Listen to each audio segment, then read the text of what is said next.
সুনানে আবু দাউদের 198 নম্বর হাদিস। আল্লাহ রসুল সাল্লাল্লাহু আলাইহি ওয়াসাল্লাম কোনো এক যুদ্ধে দুইজন সাহাবীকে পাহারার নির্দেশ দিলেন।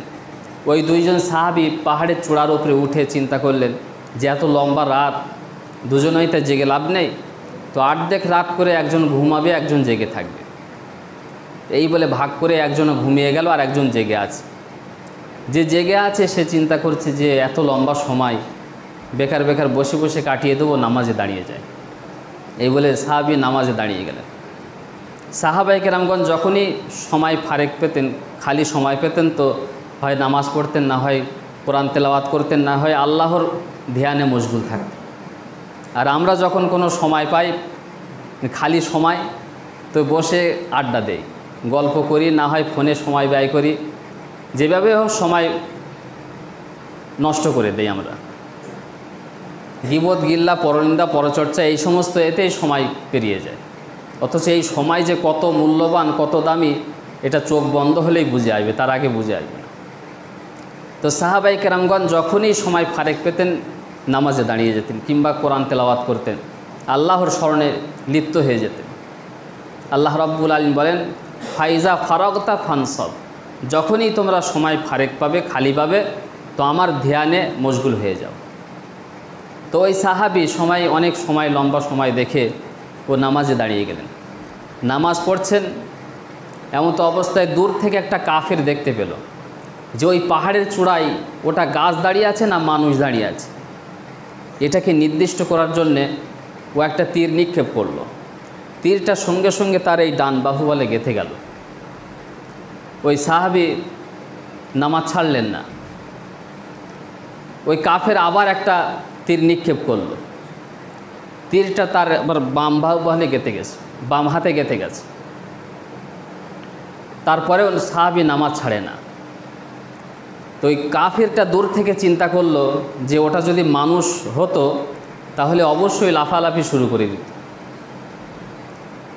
ওটা মনে হয় গাছ, এই গাছ মনে করে ওই কাফের চলে গেছে।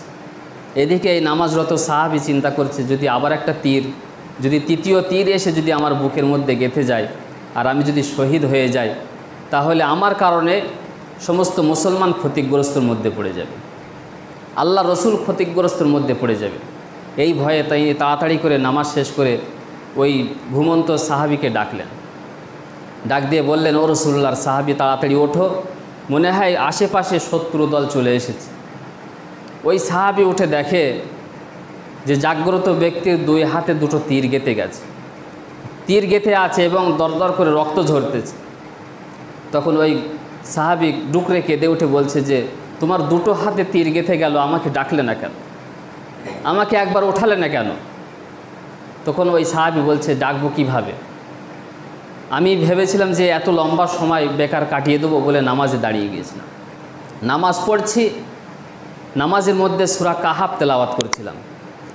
সূরা কাহাফ তেলাওয়াত করতে করতে এত দিলচস্পি, এত লাজ্জাত পাচ্ছিলাম, এমতো অবস্থায় আমার ডান বাহুকালে একটা তীর গেঁথে গেছে। আমার নামাজ ছাড়তে ইচ্ছা করলো না, তেলাওয়াত বন্ধ করতে আমার ইচ্ছা হলো না। আবার কিছুক্ষণের মধ্যে আবার একটা বাম বাহুবলে তীর গেঁথে গেছে। তখন আমি চিন্তা করলাম, যদি আবার একটা তৃতীয় তীর এসে যদি আমার সিনায় গেঁথে যায়, বুকে গেঁথে যায়, আর আমি যদি শহীদ হয়ে যাই, তাহলে সাহাবায়ে কেরামগণ, আল্লাহ রসুল সাল্লাল্লাহু আলাইহি ওয়াসাল্লাম ক্ষতিগ্রস্তর মধ্যে পড়ে যাবে। এই ভয়ে আমি তাড়াতাড়ি করে নামাজ শেষ করে আপনাকে ডাকলাম। তখন ওই সাহাবী বলছে যে, আল্লাহর কসম খেয়ে বলছে, যদি এই ভয় যদি না হতো তাহলে জীবনের শেষ মুহূর্ত পর্যন্ত নামাজ পড়তাম, নামাজ ছাড়তাম না। সুবহানাল্লাহ, কেমন নামাজ পড়তেন তারা! এমন নামাজ পড়েছেন যে নামাজ ছাড়তে ইচ্ছা হচ্ছে না। তীর দুটো তীর গেঁথে গেছে, কিন্তু তারপরেও নামাজ ছাড়ে না। আর আজ আমাদের গায়ে একটা মশা বসলে ওকে না মারা পর্যন্ত আমাদের নামাজ হবে না।